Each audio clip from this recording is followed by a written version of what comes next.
So today we're going to be continuing our series on covenant relationships, and we're looking at the Davidic covenant today. And we see this detailed in the book of Samuel. So as we've been looking at covenant, we see that it's kind of a crucially important word and concept throughout the whole Bible. So as we've looked at, it's more than a contract, which generally has some kind of get-out clause. It's about a people binding themselves together in a sacred promise to accomplish something together. And a covenant is this formalizing of this relationship. It's personal and it's a partnership. And the first and kind of most repeated covenant maker in the Bible we see is God. And God's covenant promises are kind of what drives the whole story of the Bible and ties it all together, and is really central to our faith as Christians. So God makes these divine promises and asks humans to fulfill certain obligations. And for me, the word covenant represents something about God's heart. It's God's nature to be generous, and this amazing power that kind of created all that there is, and us as humans as the pinnacle of God's creation are invited into this partnership with him because he wants to share existence with others and for us to represent his image in creation. And throughout the Bible, we see all these different fractured partnerships and examples that where humans kind of keep failing as God's partners, but because of the character of God, that he remains faithful and committed to all these loving, sacred promises that he makes. So this morning, if we turn our Bibles to 2 Samuel chapter 7, and if you've got a church Bible, it's on 294, I think. So a royal thread of promise runs through the Old Testament, and the covenant that God made with King David was about succession, a royal heritage. The promise of a kingdom that would not end, that would go through the line of David and be forevermore. And firstly, we read about this exchange that David has with Nathan. And Nathan was a prophet at the time of David and later his son Solomon. And he was closely connected with both kings and was a trusted and faithful spokesman of God. So at the beginning of the chapter, we see David. He's settled, he's in this amazing palace, and he's telling Nathan that he wants to build a temple for the Ark of the Covenant. So somewhere permanent that God's presence can dwell. And during the night, the Lord speaks to Nathan, and if we pick up from verse 5, "Go and tell my servant David, this is what the Lord has declared. Are you the one to build a house for me to live in? I've never lived in a house from the day I brought the Israelites out of Egypt until this very day. I have always moved from one place to another with a tent and a tabernacle as my dwelling. Yet no matter where I have gone with the Israelites, I've never once complained to the leaders, the shepherds of my people Israel. I've never asked them, 'Why haven't you built me a house?' Now go and say to my servant David, 'This is what the Lord of heaven's armies has declared. I took you from tending sheep in the pasture and selected you to be the leader of my people Israel. I have been with you wherever you have gone, and I have destroyed all your enemies before your eyes. Now I will make your name as famous as anyone who's ever lived, and I will provide a homeland for my people Israel, planting them in a secure place where they will never be disturbed. Evil nations won't oppress them as they've done in the past, starting from the time I appointed judges to rule my people Israel, and I will give you rest from all your enemies.'"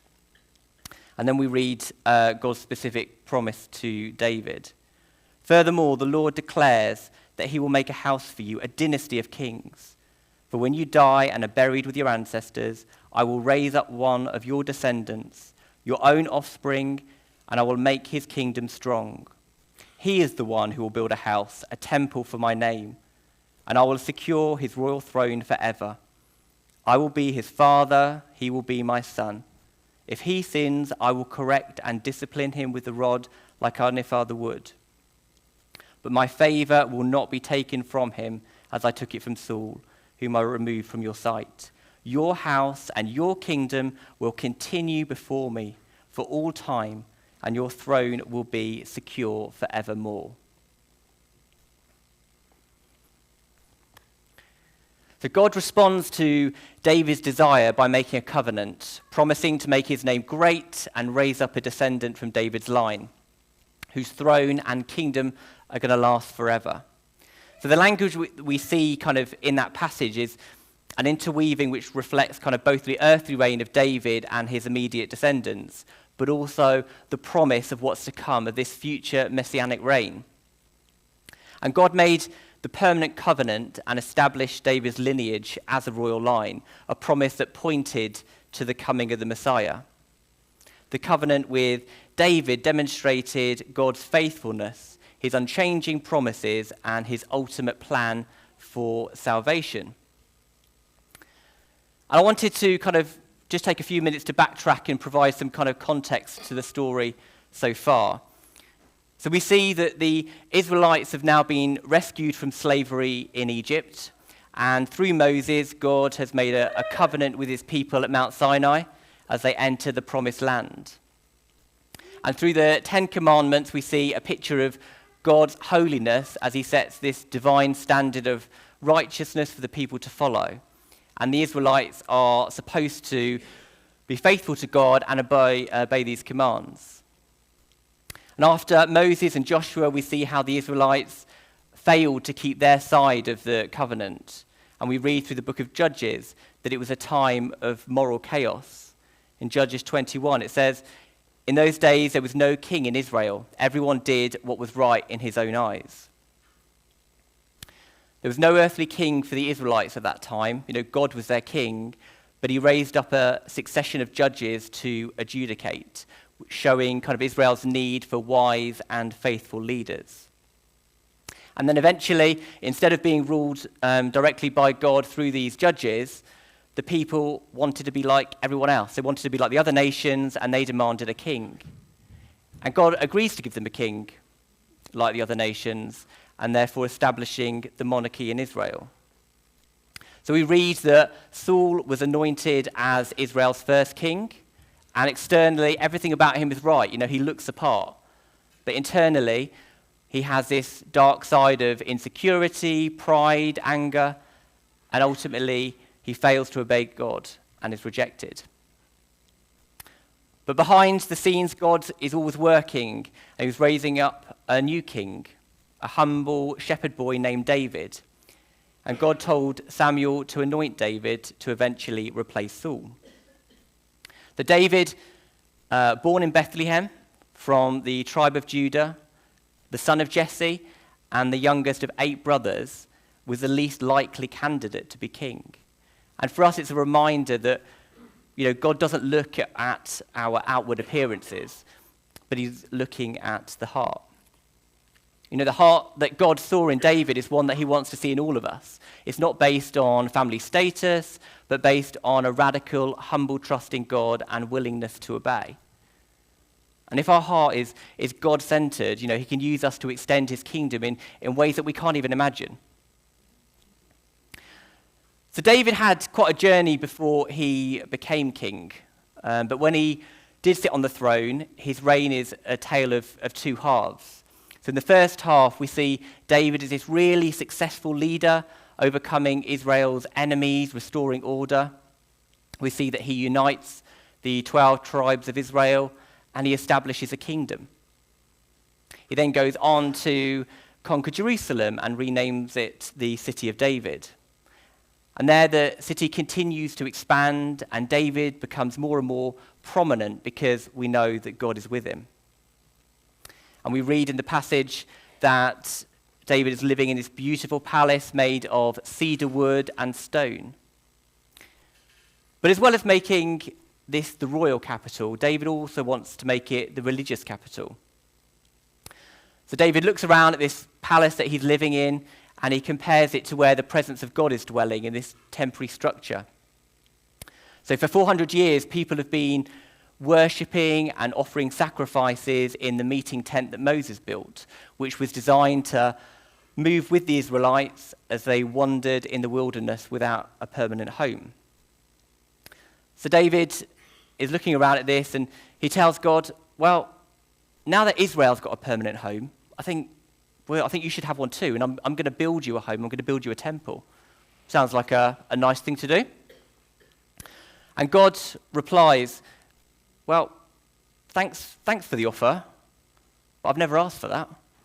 And he flips it some more and says, I'm going to build you a house. But it's not going to be a physical house. It's going to be a name. It's going to be a family. It's going to be a dynasty. And this kingdom will be established forever. Amen. That's an incredible promise. I will raise up your offering to succeed you, your own flesh and blood, and I will establish his kingdom. He is the one who will build a house for my name, and I will establish his throne, the throne of his kingdom forever. Your house and your kingdom will endure forever before me. Your throne will be established forever. And that's not to say that Solomon, as David's son, would reign forever, rather that the kind of right to rule represented by the image of the throne would always belong to one of his descendants. And God extended that promise concerning David's dynasty far into the future, and ultimately it leads to the prophetic fulfillment of his promise in Jesus Christ. So how does David react to that? I want to do this really great thing for you, and you said no, that's for someone else. Well, he gives a prayer of thanks. And we won't read it now, but it continues from verse 18. But David is left with this incredible assurance of a hereditary monarchy, a throne that is going to be passed down through his family line and continue forever. And God makes that promise to David that from his royal line will come a future king who is going to build God's temple here on earth and also set up an eternal kingdom. And David's purpose in wanting to build the temple was to glorify God whom he loved. And David's prayer of worship and thanksgiving is a reflection of his heart, showing that he was able to kind of keep himself both willing and trusting as he followed God. God chose David because he was a man after his own heart. And 2 Samuel chapter 7 is a key chapter in the biblical story. And in many ways, it's a continuation of the covenant that God made with Abraham. It's a gracious and unilateral covenant. And just as God had promised Abraham that it would be through a seed, a son of Abraham, that the promise would flow, now we learn that seed, that son, is going to be a king. It's going to be King David, and finally it's going to be a seed, a son of David. And throughout the New Testament, we see that Jesus is frequently referred to as the son of David, emphasizing, this connection with the line of David and Jesus' role as the messianic king. And David rules, he continues to rule with justice and faithfulness for many years and enjoyed kind of this unparalleled relationship and blessing from God. But in the second half of David's reign, it's a different story. And we see a tale of adultery and murder. And again, we meet the prophet Nathan as he confronts David about his sin. And David owns up. He's broken, he's repentant, and he asks God to forgive. And of course, God does forgive David, but as a fair and a just God, what he doesn't do is erase the consequences of David's decisions. And as a result of his choices, David's family and his kingdom start to fall apart. And after David dies, we see that Solomon inherits the throne. And Solomon asks for wisdom, and he's the one that gets to complete David's dream of building a temple for God. And at first, Solomon appeared to meet kind of all the ideals, but he too goes on to make some bad choices. And eventually, the kingdom, which was unified under David, is split in two. And as history goes on, many of David's sons prove to be quite unfaithful. And generation after generation, the people find themselves looking and wondering, is this the one? Is this going to be the faithful son of David who finally and fully rescues his people? But the book of Kings tells a story of a long line of earthly kings that come after David, and none of them live up to that promise. Israel breaks its covenants. They worship other gods. They allow horrible injustice. And finally, they lose land, and the era of being ruled by kings comes to an end as the people are forced into exile. There's no king on the throne, and the monarchy seems to have failed altogether. So here, the people are left waiting, for this great deliverer, the Messiah from David's line, who's going to make right this fractured relationship that began in the garden. And even though it looked at that moment like God had renounced his covenant, he hadn't. And for generations, the Israelites ignored the terms of their covenant with God, breaking commands, living by their own definition of good and evil. And amidst that rebellion and exile, the Hebrew prophets continue to speak of a covenant, reminding people that God would one day fulfill all of his promises, repairing his relationship with the people and blessing the nations through them. So the future hope that we see through the book of the prophets reaches beyond David to a future messianic king, a new David that will bring God's kingdom to all the nations. And Isaiah writes about a shoot springing up. Then a shoot will spring from the stump of Jesse, and a branch from his root will bear fruit. The Spirit of the Lord will rest on him, the Spirit of wisdom and understanding, the Spirit of counsel and strength, the Spirit of knowledge and the fear of the Lord. I was watching the news yesterday, and it was about the conviction of those two people involved in felling the sycamore gap tree. That tree that has stood for kind of over a century has been cut, but the root, the stump of that tree is showing signs of new life. It's not going to be the same, but the legacy can continue.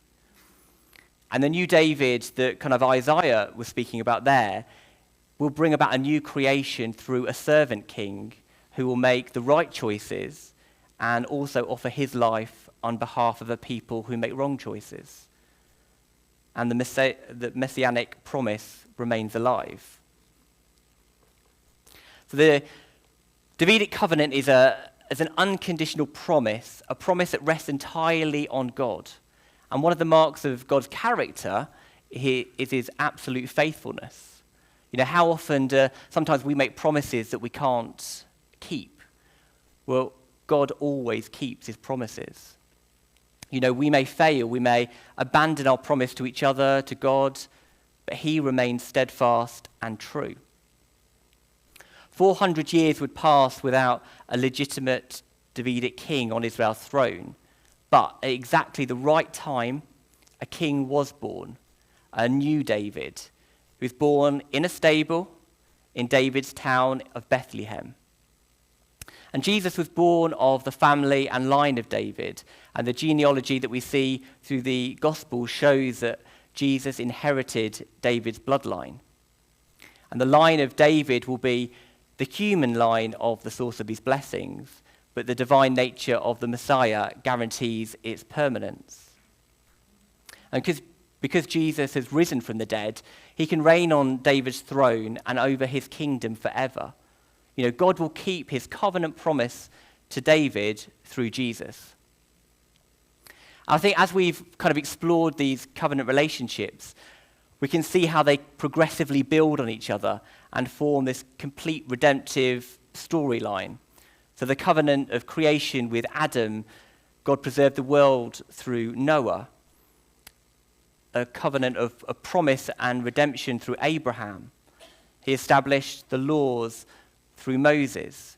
And then we see this promise of an eternal shepherd king through David. And all of these covenants are fulfilled through Jesus. And with each covenant, God's promises and plans to save become clearer and clearer until we finally see that salvation can only come through King Jesus. So what does it mean for us? Well, when I was kind of looking at the covenant, three things kind of really stood out to me. The first one was around God's grace being greater than our failures. So humanity stumbles, but his promises never fail.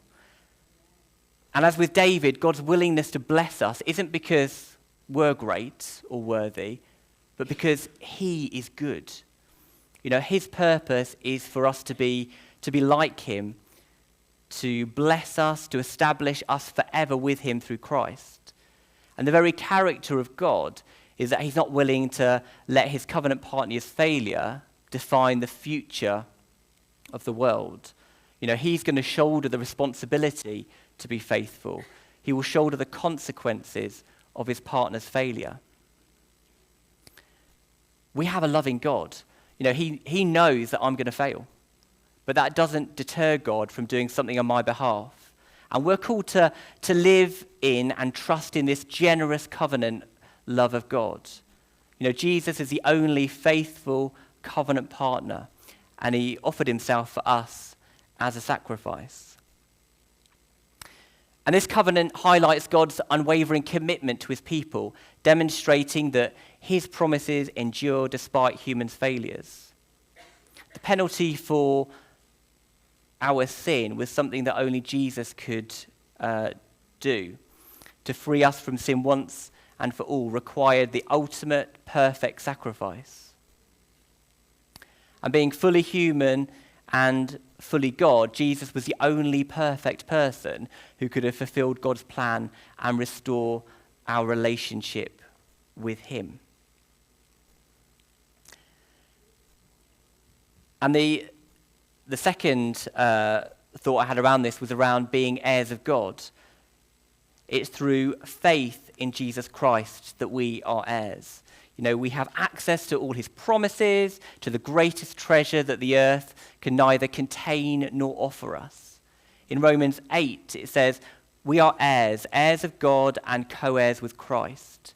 You know, we're called to royalty, but it's a royalty from God's perspective, to live with the heart of a servant king. And the obvious choice isn't always God's choice. You know, he looks at the heart. David was small, he was young, he was a shepherd. He wasn't the obvious choice. But God was looking for a shepherd. Let's live in the promise of being an heir of God. You know, he's blessed us with every spiritual blessing in the heavenly places because we are united with Christ. You have everything you need to be everything that God desires. And we can come to God not as a stranger, but as an heir to these promises. You know, we approach God's throne not as an intruder, but as a child with whom the Spirit of God dwells. And David's story is a story of inheritance. We've got ups and downs, we've got failings and forgiveness, but ultimately he's got an assurance of knowing who he was in God's plan, and the inheritance and the legacy that he had through God's covenant. And we too are kind of agents of the kingdom, you know, spreading its good news and living as representatives of King Jesus. You know, living out the values of the gospel in justice and love and mercy and truth. And despite our circumstances, we need to trust in his promise and receive all the gifts that he has for us. And then moving on to the third one, which is living as a people of promise. You know, there's nothing that we can do to earn redemption or forgiveness. It's all a gift. You know, through his sacrifice, Jesus has already paid for our sin. And his grace is abundant and limitless, and the very foundation of our hope in Jesus. And that truth should shape the way that we kind of live. You know, we are called to love and to extend that grace to others, just as God has shown to us, sharing the message of hope to a world that is still lost. And as a people of promise, we're called to live and share this message with boldness and to align ourselves every day with these God kingdom values, allowing him to transform us, transform our character, and use us as instruments of his will. And as we live out kind of this mission, we wait with hope for the full coming of God's kingdom, where we're going to see all creation renewed and God glorified forever. And our journey to discovering our God-given significance reveals that kind of all the favor, all the blessing enables us to live in his glory, illustrating his likeness in all that we do. And ultimately, that involves a trusting relationship with our Heavenly Father and proclaiming what his word declares over our lives.